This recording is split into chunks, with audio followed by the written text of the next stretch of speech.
Well, Spring, they didn't make it easy on us tonight. They didn't make it easy at all. This game was super fun for the first half and then super not fun for about 20 minutes. And then the final 3 to 4 minutes of regulation and overtime were an absolute delight. But the Avalanche, and I mean when I say this, the Avs survive the Montreal Canadiens, and they run out of this 3-game Canadian road trip with 4 out of a possible 6 points. I don't think they had their best in all 3 games. I certainly think that they hammered Ottawa on the second leg of that back-to-back. But getting 4 out of 6 when you didn't have your best and a shaky third period from Mackenzie Blackwood, that's a win. Yeah, there was a point in this game, Avs are up 4-1, and I'm just like, okay, it's a repeat of Ottawa from a couple nights ago.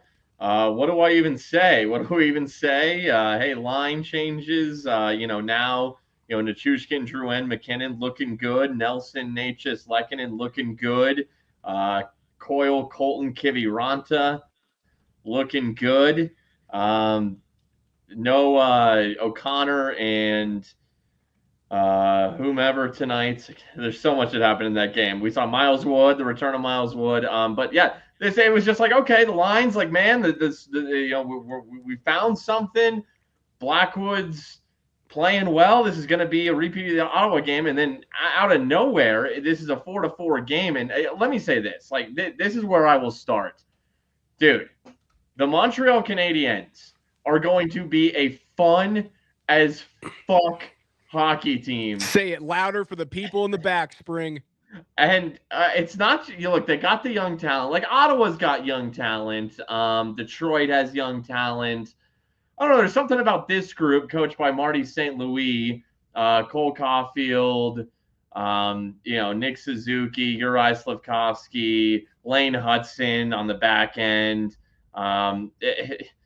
But it's that atmosphere at the Bell Center. Like that might be the best atmosphere. If it's not the best in all of sports, it's right up there. It's certainly the best in hockey. It's the best in hockey, and I'm not trying to, look, we're not homers. We're going to tell you like it is, and man, yeah, that Bell Center atmosphere is unreal. There is nothing like a Bell Center Saturday night, especially when a team that has Stanley Cup championship aspirations and expectations throughout the rest of the league, right? Not just here in Colorado. The rest of the league looks at the Avs and goes, yeah, those guys should or could very well win a cup this year, and they're exciting to play with. Cale Makar, Nathan MacKinnon, both being Canadian heroes, right? Both of those players, you're going to draw a large crowd. You could feel the energy in that building, especially right after the Anderson fight. Like, once that scrap happened in the second period, you knew something was going to change. And it went the Avs' way for the first part, right? That team just doesn't give up. They are scrappy, and I think it's all Marty St. Louis. They're playing for everything, right? Like, they need every single point they can possibly get to ensure that they get into the playoffs. I love that team. I love the core that they're building. It doesn't make me feel great that Colorado, I wouldn't say that they played terribly. I do think Mackenzie Blackwood had a bad period. I everything but the Dvorak goal I want back. The Dvorak goal was ridiculous. The short side backhand was nuts, and you could just feel the momentum building. And I say that he had a terrible period. He steps up in the shootout, and he's historically bad in the shootout. He looked good. Yeah, the physicality, like, Montreal clearly, they know who's coming into their building. They know it's McKinnon and Makar and the Avalanche. The Avs have been dealing with this for years. The start of the second period, Shekai fights Keaton Middleton. You had the Josh Anderson and Ross Colton dust up. You had Mike Matheson throwing a stick to the face of Nathan MacKinnon. They did not. They even though they were down 3-0, 4-1. They believed on a Saturday night. Last Saturday night, Sam Montembeault led this Canadiens team to a home win over the Florida Panthers. There's something about this team right now on a hockey night in Canada, in Montreal, and they get back in this game. It was electric. It really was electric down the stretch. I think the Avs did go into prevent defense mode. Look, a lot of teams are going to do that when you're up 4-1 in the third period, and then life can come at you fast. Now we go to overtime. Look, both goaltenders on both sides made some great saves, particularly some great glove saves. Montembeault was tremendous with his glove. I mean, he was snaring some things in the slot. Blackwood had at least one, too. The one that Blackwood saved in the third period, the Avs lose the game, right? That was the onslaught, the avalanche of Canadian goals that was happening against them in the third. There's a grade A scoring chance. I can't remember who it was. I can't either, because there was so much that happened in this game. It may have been Hudson. If you guys can remember who that player was, middle of the ice, and he shuts it down, gets to the top of his crease, and makes that glove save. If he doesn't make that save, man, the Avs walk away with 0 points, let alone 1 or 2. Sure. And, Avs get a 4-on-3 in overtime because Cale Makar is the best defenseman in the world. Lane Hudson's fun, but he's not Cale Makar right now. And he draws the holding on Uri Slafkovsky. And I thought it was a good 4-on-3. I just thought that Sam Montembeault had some big saves. Makar was dangerous. They had a look with Nichushkin in front of net. Yep. Blocker save. I mean, the Avs honestly threw the kitchen sink at him. And I was concerned going into the shootout because of how we saw Blackwood perform in Toronto. Now, his first save, it was just a Cole Caulfield miss. Did you notice Blackwood's right leg is shaking a little bit? Now, I don't know what was with that. Maybe that was a hype himself up thing, or maybe it was I was sucked in the last one. Oh, this one goes better. He gets a little lucky, I think. They gave him credit on the telecast for being big. I thought he was a little small, actually. I think he gets a little lucky. But then he makes the good extended right pad save on the second attempt from Montreal. Overall, look, and it's two new guys. The Avs are not very good in shootouts. Other teams are good against the Avs, so it's good to see that they can hold that. Like Charlie Coyle leads off. That's very interesting. Move. That move was nasty. That little hold, backhand hit. Like it was beautiful. Great move from Charlie Coyle. And you'll see a lot of these guys. So like the very in vogue thing, again, like the Nerds got to the shootout as well. You'll see all of these players, they go to their strong side. So lefties down the left side, righties down the right, and they'll go all the way to the outside to force. And this is where you see Blackwood's like leg twitching, is you have to make these very, very small adjustments and like shuffle steps to stay with the shooter as they come back into the middle of the ice, right? Because they're trying to then open up a larger angle for them to shoot out. And most of these guys are waiting until that goaltender thinks that you're across the imagine a line going directly down the middle of the crease. And what they're waiting to do is wait until that goaltender thinks that you have gone across that line. They go against the grain. Lefty on the left side, so that would be a blocker side shot and a left-handed catching goalie. And I do think that's where you see that like right leg twitch a little bit. It's either that he's continuing to move it, or Blackwood knows he's in position, and that little twitch is kind of goading the shooter into thinking that he either has more space there. It's kind of like, hey, don't shoot here, but shoot here, but you're ready for this one on the one that you're kind of feigning away. Caulfield does it. Suzuki does it. Nelson does it. And the only one who ends up being successful, Brock Nelson. Yeah, and on that, the first good save that Blackwood has in the shootout on Nick Suzuki, the backhand attempt. Suzuki, and he does the weaving thing, and I swear, man, he goes backwards, like he breaks the forward plane. I hate that. I think you have to be moving forward. Unless you're around the crease and you're going for one of those, drag moves. The second you are weaving backward on your approach, I don't like that. That just irks me. Meanwhile, like Val Nichushkin Av's second attempt, he just kind of tries to fling one on net. And it's interesting that, Val Nichushkin had the Avs lone shootout goal coming into tonight. I believe it was I think they were in like the 5th round. Nobody had scored in this Avs shootout several weeks ago. And Val, as like the 5th shooter, finally got it done. I think he went 5-hole or something on that attempt. That's it. That's all that the Avs have gotten this year.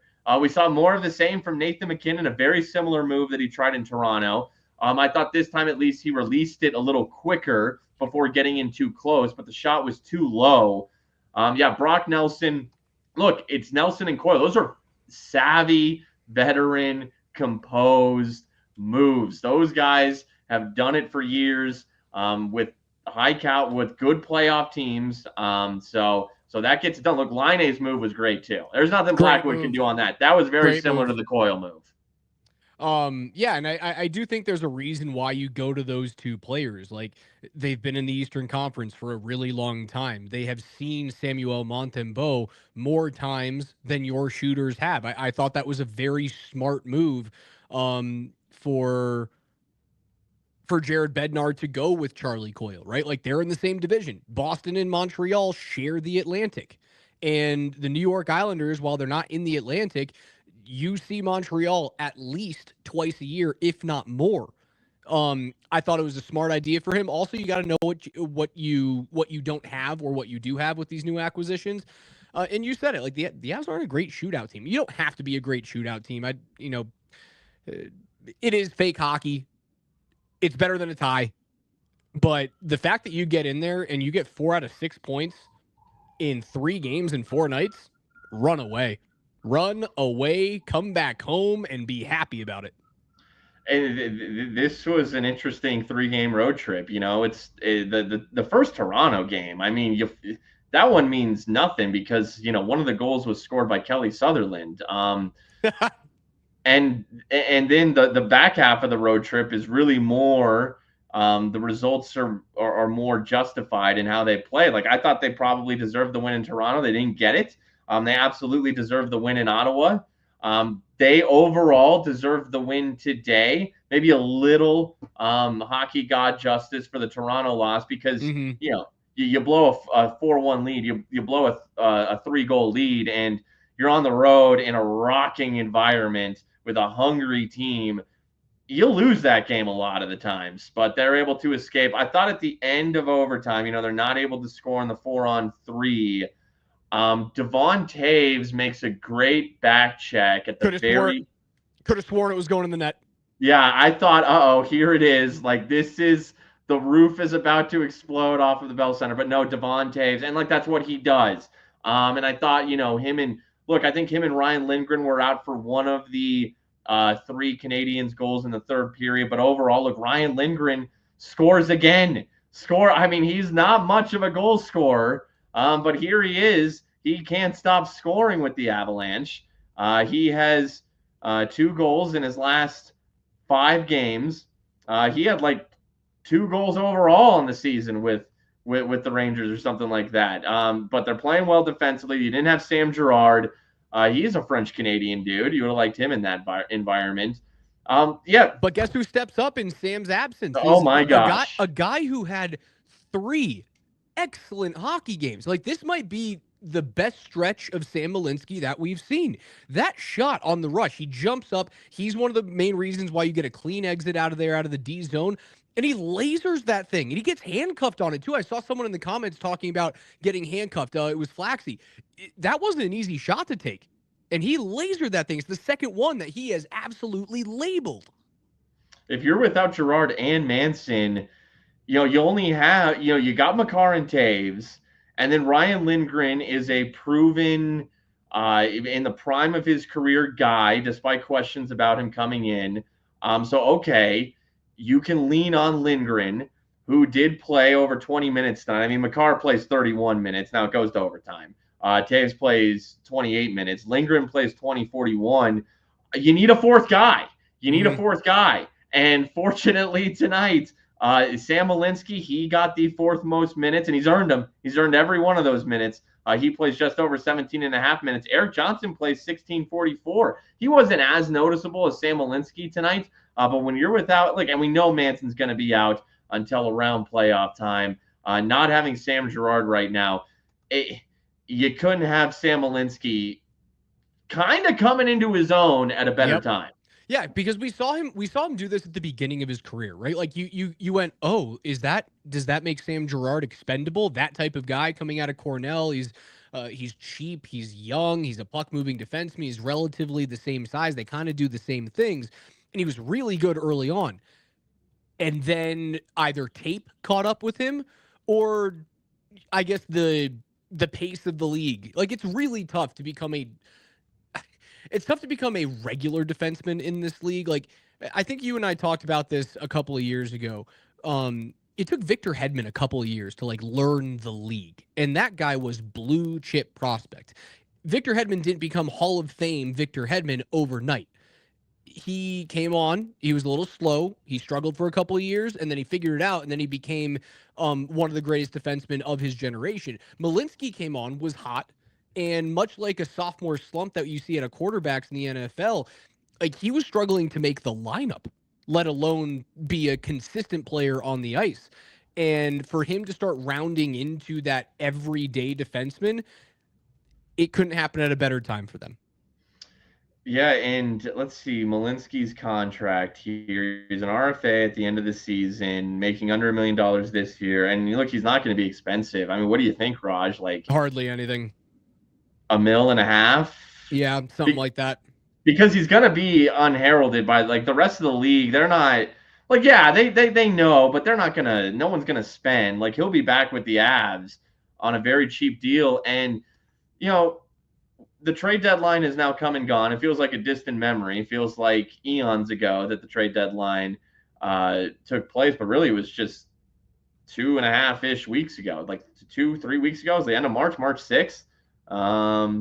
3 weeks ago, 3 weeks ago, 2 weeks ago, just over 2 weeks.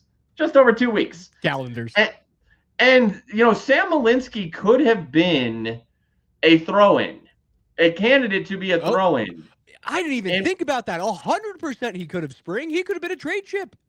Much like Juuso Parssinen. Like he could have been a Juuso Parssinen in one of these trades because even though, you know, Sam pre-trade deadline wasn't progressing at a rate where it popped your eyes or anything like that. Like you said, Raj, he showed well in his first stint in the NHL. Younger guy, not too young because he was a college guy, but yet younger guy. A team could have wanted him as a sweetener, but they part with Juuso Parssinen instead. I wonder, what has Juuso done with the New York Rangers since he's been there? If anything at all. I wonder if he's been in the lineup with them. Parssinen. He might not have been. The Rangers are knocking on. Okay. Fourth line guy. Winning? Rangers did come back and win. I mean, he's done nothing. Juuso Parssinen has done absolutely nothing. In his last 5 games, he doesn't have a single point. He's getting fourth line minutes. That's kind of who he is. Yeah, that's who that player is. That could have been Sam Malinsky instead. It's really difficult to be that guy. That could have been Sam Malinsky, but instead it was Juuso Parssinen. I'm happy that they didn't get rid of him. He looks really good. You need that defensive depth. I see the Kevin goes, a cheap deal. Spring, are you kidding me? Malinsky's going to be a star. I think if they don't get him on a bridge, I think if they don't get him on a bridge deal, they'll go to arbitration with him. I think 1.5 is fine, maybe 2 if you want to try and give him some term and say, hey, here's your bridge deal to get you out of a couple of years of restricted free agency. They would have to be 100% sure that Sam is an everyday defenseman for them.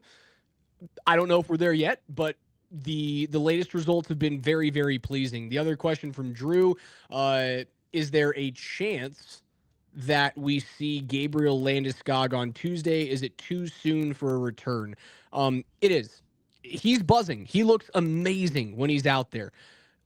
They would have to move a lot of money around. So, like, you'd have to put Josh Manson on long-term injured reserve right now.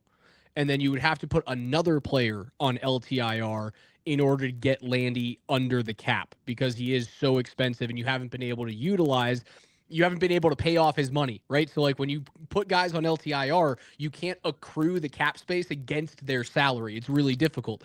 You could make room for him. I don't anticipate them doing that. I think what's going to happen is you guys are going to see more and more videos, more and more often, of Gabe at practice, full and limited participant, but at high levels of speed. And the fact that he's doing this multiple days, and it's not like we get one taste and then he's gone for 3 weeks. That matters. That is a big development in the Gabriel Landeskog story. I don't think the money works for them. I do, and I said this, I think there is a 100% certainty that Gabriel Landeskog plays in the playoffs this year. They have to know, he has to know, and I don't think they can do it in the regular season. Well, certainly, yeah. It seems like he's playing in the playoffs. I mean, for him to go on the road trip too, that's unnecessary. You don't have to do that.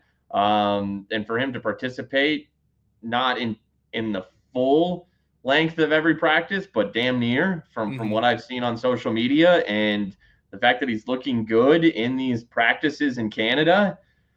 Why go on this road trip unless you're aiming to be back for the playoffs and you're looking to get that work in with the team and the players that you're going to be playing with and needing to. I mean, he's never played with Brock Nelson. He's never played with Charlie Coyle. In fact, he might play with Charlie Coyle a lot. He's never played with them. So, yeah, he's coming back. I mean, that's coming back. He's playing. We can all but guarantee it at this point based on what we've seen. Could you put Sam Girard on long-term IR? I don't know why. He's got a lower body injury, I believe. Granted, man, if you're without Girard and Manson for the rest of the season, you still are trying to catch the Dallas Stars. They just don't give up points, man. They got another overtime win today. Like, they're doing their best not to win those games, and they find a way to get the extra point. They've got 2 games in hand. They're still 3 points up. I said a couple of shows ago, I think it is a damn near certainty that you are going to Dallas in round 1. The Avs have the tiebreaker, I believe. They regulation wins. Yes, they have one more regulation win than Dallas does. If that ends up getting tied, then you go to regulation and overtime wins. Dallas has a 1 win advantage in the row category, but Colorado currently 1 up in regulation wins. Yep, we got another row today. 1 in overtime, 1 in a shootout. That's technically overtime. Man, yeah. Dallas was up 2-0 on the Flyers at home, and the Flyers are kind of puke right now. Flyers make a goaltending change. They put Erston in the game. They come back, score 2 in the second, a scoreless third period, goes to overtime. Thomas Harley has a knack, like he scores at the buzzer, he scores at the very start. Like he's scoring at these like key moments for Dallas this year. And that's a weak win, though. Like, it's a weak win to mercifully get 2 points against Philly at home. It is a much more impressive win for Colorado because, look, Montreal, they occupy the final wild card spot right now, and I want them in the playoffs. That's a difference maker. That atmosphere that they have at home it's unreal. I don't think I'm going to get my wish because I just think that the points are far too difficult to make up right now in the Eastern Conference. But my wish is that Montreal catches Ottawa, because Montreal and Ottawa currently at 69 games played, 4-point deficit Montreal to Ottawa right now. I would hope that Montreal catches them, and then New York catches Ottawa as the 8 seed. I really want to see the Rangers in the playoffs. I think they can be dangerous. You don't just, I guess you do. Like, there's a possibility that they could fall off, but like, you're a year away from being the best regular season team in the National Hockey League, and you're about to fall out of the playoffs. Maybe there's like a little bit of personal pride in there because I think I called it in the middle of the season that like New York was going to find a way back. They're knocking on the door, but gun to my head, man, I take Montreal over New York. No, I think Montreal, if you're Washington, if you're Florida, Toronto, or Tampa, whoever wins the Atlantic, you don't want to see Montreal. You don't want to have to go there for games 3 and 4. Yeah, God forbid that you split at home and then you have to walk into the Bell Center for game 3 at 7 p.m. on a Thursday night. Whoa. I mean, that's not a sweep. You're not sweeping them. Montreal will get 1 at home, at least. It goes at least 5. And yeah, I mean, Montreal's plucky enough. It goes at least 6. And that's tough. for that's, on the long road, in the long term, those are extra games you don't want to play if you're the winner of the Atlantic or the winner of the Metro, whoever gets Montreal. The wild card situation, I think, is much tamer in the Western Conference right now. Yeah, there's like 6 teams in the East that can get in. There's, if you really think about it, are there 3 or 4 right now in the Western Conference if you look at those standings? I mean, it's none of them have the juice. Montreal's got the juice right now. Like what St. Louis is doing is pretty fun. They've won 5 in a row. Jim Montgomery, I mean, it's incredible. And you look at the Boston Bruins, the torpedo that they've had this season. In fact, Boston's in San Jose tonight. I'm very curious to see if did you know San Jose hasn't beaten Boston since 2016? Whoa. If there was ever a night to get it done, that's it. 2016, wasn't it San Jose was in a cup final around that time? They may have been in the cup final either that year or the year after against Pittsburgh. Yep. Yeah, so it's St. Louis is a fun story. Calgary got a nice win in Long Island today, but man, in Minnesota without Kaprizov, I mean, they play Buffalo today. That's nothing. Look, the dangerous team to me is the team the Avs saw tonight. That there is something about that team and that atmosphere that they're going to get for home games. So good win. That's a good win. You hold off.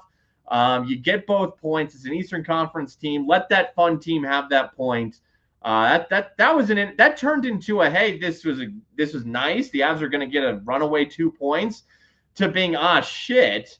But then to being like, holy crap, this is some entertaining hockey. Like, this is cool. That really entertaining. It always makes it way easier to swallow when you come away with 2 points. All right, 4 out of 6 points on a 3-game road trip as we get out of here. Spring, you come back home for a 4-game set. Detroit, LA, St. Louis, Calgary. The only team that's like 100% in the playoffs right now. Those are the LA Kings. The other ones are still fighting for their spots. They're either in wild card positions or they're just on the outside looking in. You're going to see more games like you saw tonight. So get ready for that type of punch back. I think if the Avs can learn one thing from this evening is that even if you do get up early on one of these teams that you're clearly better than, like the Avs are a large step better than the Wings, the Kings, the Blues, the Flames.